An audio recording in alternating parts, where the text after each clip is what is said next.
Okey, kembali bersama kami dalam Selamat Pagi Malaysia. Dalam ruangan ini, kita nak berbicara berkenaan ekonomi madani. Bagaimana usaha untuk memperkasakan rakyat dalam bidang keusahawanan. Jika hari ini kita ada banyak bicara mengenai peluang-peluang perniagaan. Daripada awalnya tadi kita ada lalat lah, lepas tu kita ada ikan ketutu lah. Jadi ini pula bagaimana sebenarnya usahawan ini boleh mengembangkan lagi ekonomi mereka dan juga bagaimana untuk kita lebih berdaya tahan dan juga berdaya maju pada situasi sekarang ini. Terus saja bersama dengan tetamu di studio, saya kenalkan Tuan Haji Dr. Muhammad Nazri Abdullah, penganjur program, dan juga Nur Muhammad Amin Nur Hayat Udin, pengurus program. Assalamualaikum, selamat pagi. Waalaikumsalam warahmatullahi. Selamat pagi, salam madani. Okey, kita bercakap mengenai usahawan. Daripada pagi tadi sebenarnya, slot pertama tadi kita memang dah bercakap mengenai usahawan. Tapi kita ingin tahu juga, dalam tahun 2024 ini, dengan situasi ekonomi dan juga geopolitik sekarang ni, apa di antara cabaran terbesar untuk usahawan sendiri? Baik, Assalamualaikum warahmatullahi wabarakatuh dan salam madani. Cabaran terbesar usahawan lah pada tahun 2024 ni, kita tengok memang cukup mencabar dengan keadaan ekonomi sekarang. Tapi kami sebagai penolong untuk usahawan. Jadi kami banyak membantu usahawan. Kita cuba untuk mengorak langkah macam mana kita nak naikkan tahap ekonomi kita melalui penganjuran dan dari penganjuran tu kita kumpulkan usahawan-usahawan di bawah satu bumbung. Okey, sudah pastinya kita lihat bagaimana usaha kerajaan untuk membantu para usahawan ini. Ialah dalam situasi semasa sekarang ini, mungkin ramai juga dalam kalangan usahawan ni yang mereka mempunyai produk, mempunyai idea, tetapi tak ada platform, tak ada bimbingan. Jadi bagaimana, mungkin ada kata-kata yang boleh kita sampaikan kepada mereka untuk jadikan segala persoalan ini untuk kita selesaikan secara bersama dan kita bangkitkan semua usahawan kita. InsyaAllah, bismillahirrahmanirrahim. Terima kasih kepada pengacara berdua. Seperti mana yang disebut oleh Cik Nazri tadi, kita ataupun kami sebagai pengelopor lah ataupun sebagai orang kata pihak ketiga lah kepada peniaga-peniaga ni, insyaAllah. Jadi di bawah bimbingan kami, kita akan bawa sendiri program ataupun sebuah karnival berskala besar. Di mana karnival ini akan kita himpunkan lebih kurang 500 peniaga, 500 peniaga insyaAllah. Dan juga semua peniaga-peniaga ini akan memperkenalkan produk masing-masing. Jadi melalui program karnival Mahabbah Eid Ramadan Syawal ni, insyaAllah akan kita bawa dan juga akan kita persembahkan kepada lebih 500 usahawan-usahawan ini dan juga macam-macam program lah yang insya-Allah akan kita bawa di dalam Karnival Mahabbah Eid Ramadan Syawal ini. Uniknya mengenai industri makanan ini ialah mungkin gerai A jual nasi ayam, B pun nasi ayam, C pun nasi ayam.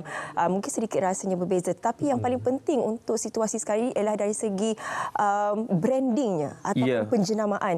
Jadi bagaimana sebenarnya penjenamaan ini cukup penting, satu elemen yang tidak boleh ditinggalkan sekarang ini.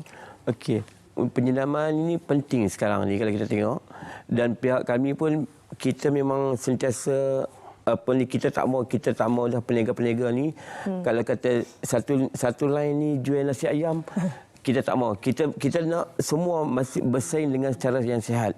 Itu branding tu penting. Jadi kita nak masing-masing ada kreativiti masing-masing bagaimana kita nak tarik pelanggan kita. Dan bagaimana kita nak tarik pelanggan kita, menarik pelanggan untuk beli barang kita, produk kita, walaupun orang sebelah kita pun jual nasi ayam. Betul. Orang sebelah kiri kanan kita pun jual nasi ayam. Kita tak mau sikap sambil lewa. Jadi bila kita rasa kita tak ada pesaing. Jadi kita kata tak apalah. Dan jadi kita nak walaupun satu line tu yang semua jual produk yang sama, kita nak masing-masing kita ada bersaing, kita bersaing secara yang sihat. Kita ada kreativiti dalam kita memperkenalkan produk kita. Kalau berdasarkan pemerhatian Tuan Haji sendiri kan, apa di antara strategi yang dijalankan oleh pengusaha-pengusaha makanan sekarang ini? Kalau kita tengok sekarang ni, kita tengok banyak orang pakai TikTokers, Influencer lah ni. influencer. Okey, Jadi masing-masing ada kreativiti kan. Okey. Melalui FBX pun kita boleh masing-masing kita nak ada persaingan yang sihat lah. Okey. Persaingan tu bagus Saya lagi. nak satu persaingan tu sikit yang baik. Nawar mengenai pengaruh itu tadi. Sebab dia ada konflik sedikit di sini. Sebab pengaruh ni kita tahu dia paid review ataupun dibayar. Ya. Jadi dari segi integriti tu, sebab kalau kita tengok semua video, semua pun sedap. Semua dia makan semua okey. Ya. Kedai ni okey. Jadi daripada kejujuran itu bagaimana? Kalau kita lihat, ialah penting, kejujuran tu yang penting kan kalau kita berniaga. Tapi insya-Allah setakat ni apa yang kita dah jalankan dan kita dah tunjuk ajar kepada vendor-vendor yang ada bawah kita kan. Setakat ni memang sedap-sedap lah. Okey, yang paling utama selain ialah kita lihat itu sebagai salah satu strategi untuk vendor-vendor makanan ini untuk mereka mempromosikan lagi bisnes mereka, perniagaan mereka. Tetapi apa yang paling utama adalah untuk para peniaga ini memastikan kualiti yang diberikan kepada pengguna-pengguna. Itu yang paling utama. Dan dari segi lokasi pula, kalau kita bercakap berkenaan penganjuran karnival ini, pemilihan lokasi adalah sangat penting. Ialah untuk memastikan ianya lebih efisien untuk semua orang yang akan datang. Jadi bagaimana pemilihan lokasi dari sudut pihak Tuan? Pemilihan lokasi kami seperti yang kita jalankan program di bawah Tunas Indah Niaga ini, di mana kita akan memastikan lokasi yang kita pilih sesuai untuk semua peniaga-peniaga kita, termasuklah semua masyarakat yang ada dekat Malaysia ni. Cina boleh datang, India boleh datang, Melayu boleh datang. Jadi semuanya boleh datang dan juga yang pastinya mereka dapat merasai suasana itu sendiri dan juga peniaga-peniaga sendiri pun selesa untuk bersama-sama dengan semua masyarakat. Selain aspek keselesaan, kebersihan, yang paling utama sekarang ini untuk penganjur-penganjur karnival adalah dari segi konsepnya, Syafiqah. Konsep. Dari segi konsepnya kadang-kadang mungkin ada karnival yang lebih suka untuk membuat tempat duduk, tempat makan yang lebih open, terbuka, santai, dengan lampu yang berwarna-warni. Jadi bagaimana dari segi konsep pula dekat sini? Konsep yang kita bawa di bawah Tunas Indah Niaga ni, kita sebenarnya ada pelbagai event yang kita bawa di bawah Tunas Indah Niaga dan juga projek Melayan ni. Jadi insya-Allah kita akan ikut satu program, satu event ke satu event, dan juga melalui satu event tu kita akan create, kita akan buat event ni contohnya 60-an. Event ke depan 90-an. Wow. Contoh event yang sekarang ni kita buat di Subang, pinggiran Subang ni, Mataf ni, kita buat konsep Siam, Thailand. Wow. Jadi semuanya kita, setiap event kita akan create satu konsep untuk event tersebut lah. Untuk disesuaikan bersama dengan makanan yang kita bawa. Tadi macam tu ada katakan yang datang sini Melayu ada, Cina ada, India apa, India pun ada. Tapi yang lagi penting sebenarnya ialah konsep halal itu. Betapa pentingnya ada halal dan thayyiban itu diterapkan dalam industri makanan ini. Tuan Haji. Ya, penting. Itu memang cukup pentinglah sebab 80% yang datang ke karnival kami contohnya, sebab kita food festival, adalah orang Melayu. Yang itu adalah tentulah dia Muslim kan. Jadi konsep makanan tu memang kita akan pastikan peniaga-peniaga kita menggunakan benda-benda yang halal untuk makanan mereka. Dan kebanyakan Chinese, India yang datang tempat kami pun dia tanya, ni makanan halal ke? India bertanya. Sebab bila dia kata, bila kita menyediakan makanan yang halal, dan tentunya dia akan jaga kebersihan. Thayyiban itu. Kualiti tu dia akan jaga. Jadi itu pihak kami sebagai penganjur, kami sentiasa menitik beratkan dan kami sentiasa memanggil bawa JAKIM yang untuk bagi kursus-kursus halal pada peniaga-peniaga kami. Dan dari segi macam Cik Amin kata tadi tentang konsep kita juga, kita sentiasa berubahlah konsep-konsep kita Dan sekarang ni kita tengah duk set up untuk konsep kita untuk kita bulan puasa nanti, insya-Allah. Okey, macam Tuan Haji dah terbabit dalam sebagai kita kata event organizer lah ni, penganjur program. Macam mana Tuan Haji melihat kepada usahawan Bumiputra yang duduk di tahap yang selesa? Orang kata dalam perniagaan ni high risk high return. Tapi sekarang ni tak ramai nak ambil high risk itu dan juga masih lagi mengekalkan konsep kita pergi ke Red Ocean yang dah ramai orang kat dalam tu. Jadi bagaimana Tuan Haji melihat kepada perkara ini?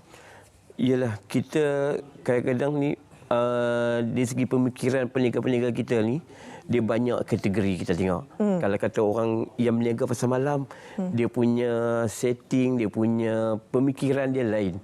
Orang yang berniaga di karnival lain. Di karnival pun dia juga ada banyak kategori. Ada yang jenis ikut karnival yang 10 hari, 4 hari, 3 hari. Jadi masing-masing tu ada kategori-kategori dia. Jadi kita nak ubah minda peniaga-peniaga kita supaya sentiasa berubah dari satu tahap ke satu tahap untuk kita memperbaiki ekonomi kita. Sebab itulah kalau kita lihat kalau macam mungkin di pasar malam asal boleh tak ada set up.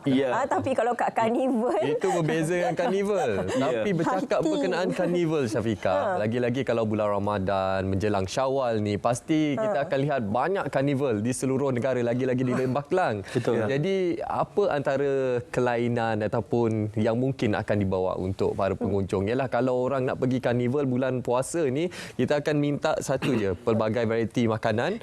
Dan kedua, ada tempat ruang untuk kita solat. Dan yang ketiga, mungkin kita nak cari tempat yang mungkin selesa untuk keluarga kita. Jadi insya-Allah untuk bulan puasa nanti atau bulan Ramadan nanti, daripada pihak Tunas Indah Niaga kita dah pun bersiap sedia sebulan 2 bulan daripada sekarang, daripada bulan lepas hingga bulan ni, kita siap sedia sebuah program berskala besar seperti yang saya sebut tadi, iaitu Karnival Mahabbah at Ramadan Syawal yang akan menghimpunkan 500 peniaga-peniaga, bukan setakat daripada peniaga daripada Melayu kita sahaja, Islam sahaja, malah kita nak menghimpun semua. India ada, China ada, untuk kita berada dan juga untuk kita memeriahkan dan juga untuk kita merancakkan lagi ekonomi dalam bulan puasa nanti, dalam bulan Ramadan nanti. Jadi insya-Allah program yang kita akan bawakan iaitu Karnival Mahabbah at Ramadan Syawal. Jadi insya-Allah untuk tahun ini kita akan berada di Bertam Square, Kepala Batas Pulau Pinang. Itu kita macam alam. Ini memang kita buat di Pulau Pinang. Ini antara karnival yang terbesar di Pulau Pinang. Wah, beruntung Pulau Pinang. Dan cuba karnival kita memang duduk di lokasi yang cukup strategik. Kita keluar tu Bertam saja dah nampak kita. Dari highway pun dah nampak kita punya karnival. Tuan, tu yang ada yang tanya tadi, kalau tempat karnival tu ruang solat macam mana, tempat parking okey. Dari segi fasiliti memang kita cukup lengkap. Kita sediakan parking yang cukup besar. Kita sediakan shuttle. Yang mana parking jauh-jauh kita sediakan shuttle van. Kita ada surau untuk kita solat. Kita ada buka puasa. Iftar on the road. Kita buat setiap hari kita akan buat buka puasa.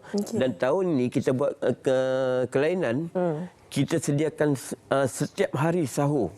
Setiap hari sahur? Kita sediakan untuk orang ramai dan juga untuk peniaga-peniaga. Kita akan sediakan sahur. Kita ada solat tarawih dan bermacam-macam aktiviti yang cukup menarik. Kita ada tempat makan yang on air, yang duduk dalam kemah, macam-macam. Kita dah atur yang cukup meriah, cukup best lah tahun ni. Vendor dah penuh ke? Vendor kita... Ikan nak masuk ke? Tahun ni kita nak kumpulkan 500 peniaga. Dan kita pun buka kepada usahawan-usahawan yang Cina pun. Sebab kita memang ada... orang Cina pun dia cukup suka dengan Karnival Mahabbah untuk bulan puasa ni. Jadi kita dan pihak kami juga cukup terima kasihlah kepada Bertam Properties yang telah bagi ruang kepada kami, Majlis Bandaraya Seberang Perai, Puan Halimah yang menyediakan infra untuk kita. Jadi kita dah mula buat persiapan yang cukup hebat sekarang ni. Dan peniaga-peniaga kita pun dah cukup bersedia untuk menyambut cabaran bulan puasa ni, insya-Allah. Kita dah dengar persiapan dah hebat dah. Dari segi fasiliti dah lengkap dah. Bagaimana dari segi promosi di media sosial? Yalah, kita nak ajak ramai-ramai datang ni. Bagaimana? Alhamdulillah untuk sesi ataupun untuk promosi kita di Karnival Mahabbah ni kita dah mula dah. Macam saya bagi tahu tadi 2 bulan kita dah bagi tahu dah, kita dah war-warkan kepada semua peniaga-peniaga kita dan juga melalui peniaga-peniaga itu sendiri depa juga akan promosi sendiri produk-produk daripada depa, produk-produk daripada peniaga-peniaga itu sendiri untuk orang utara kata nak bagi laku lah. Nak bagi laku lah. Jadi melalui promosi-promosi dari peniaga-peniaga sendiri dan juga promosi-promosi yang semestinya akan terlibat juga iaitu melalui Kedah FM dan juga Mutiara FM juga akan turut terlibat lah untuk bersama-sama dengan kita dan juga kita akan bersiaran langsung lah dekat Kedah FM dan juga Mutiara FM ni untuk kita nak memperluaskan sesi promosi kita untuk Karnival Mahabbah Air Ramadan Syawal ni. Seronoklah DJ sana. Kan, beruntung sangat-sangat dengan tema ala-ala Thailand di bulan puasa dan juga menjelang Buka Syawal ni. puasa macam-macam makanan ada hari-hari berbeza. Wow. Ya, berbeza makanan. Okey, apapun selamat berjaya kami ucapkan. Semoga dipermudahkan segala urusan untuk karnival yang akan dilaksanakan kelak. Terima kasih kepada kedua-dua tetamu kita pada hari ini untuk kita berbicara berkenaan ekonomi madani memperkasa rakyat. Sekali lagi terima kasih Tuan Haji Dr. Andes Muhammad Nazri Abdullah dan juga Nur Muhammad Amin Nur Hayat Udin kerana sudi bersama dengan kami hari ini.